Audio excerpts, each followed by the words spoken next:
Yellowstone National Park is famous for its bubbling hot springs and steaming geysers. This hydrothermal wonderland is powered by a cauldron of partially molten rock deep underground. It holds enough boiling magma to build several Mount Everests. The Yellowstone volcano last erupted 70,000 years ago. If it were to erupt again, vast areas could be buried under lava.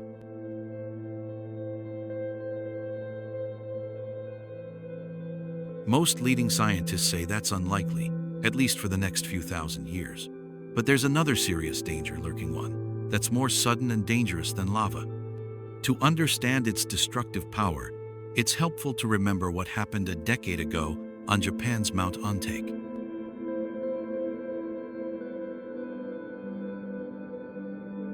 On the 27th of September, 2014, the weather was clear and the wind was gentle. By 11:52 a.m., more than 100 climbers were standing on the summit, enjoying snacks and taking pictures. Then, trouble struck, and it came without warning. The windows in the hut suddenly shook. Windows vibrated violently from shock waves too low for human ears to hear.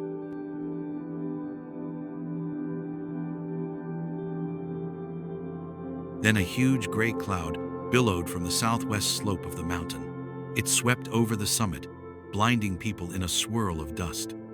They couldn't see as millions of tons of rock and dust thrown from the mountain rained down on them. 63 people were killed. Most died of cold.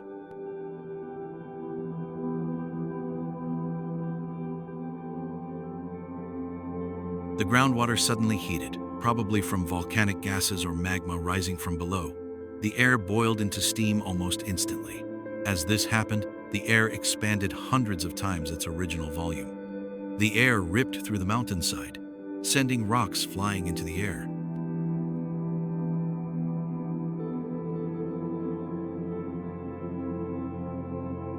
This type of steam eruption is called a phreatic eruption. It is triggered by a sudden pulse of heat inside an active volcano. However, similar steam eruptions, called hydrothermal eruptions, can also erupt far from an active volcano. Yellowstone filled the craters left by these eruptions. There have probably been thousands of them over the past 14,000 years. These include one major eruption on the 23rd of July that sent rocks flying and tourists running.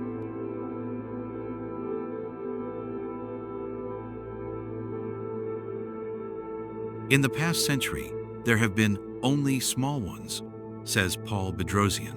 He's a geophysicist at the U.S. Geological Survey, USGS, in Lakewood, Colorado. But we know Yellowstone is capable of producing big earthquakes.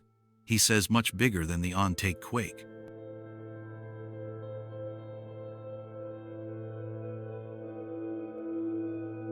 To learn what triggers them, researchers have been exploring the depths of Yellowstone Lake on the eastern side of the park.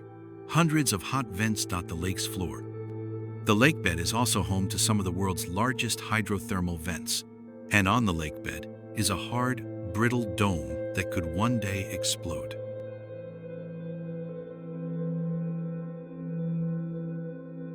Hydrothermal vents are very, very dangerous, says Lisa Morgan. She's a volcanologist at the USGS in Denver, Colorado.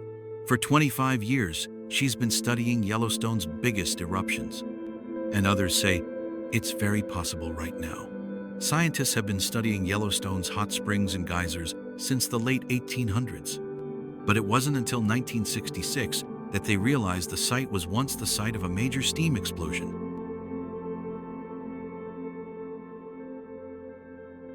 That summer, Patrick Muffler made his first visit to Pocket Basin. It was near the western edge of Yellowstone. He was a young scientist with the USGS. He was traveling with his boss, Donald White, a USGS scientist who studied hot springs and geysers. Pocket Basin was a large, bowl-shaped meadow. A rocky ridge surrounded it on three sides. Hydrothermal pools and springs were scattered throughout the meadow.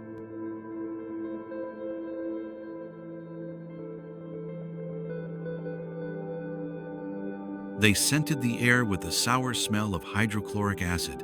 The acid was constantly seeping out of the hot water bubbling up from below.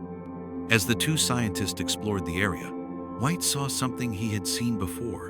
In 1951, he had visited Lake City, California, to see something strange,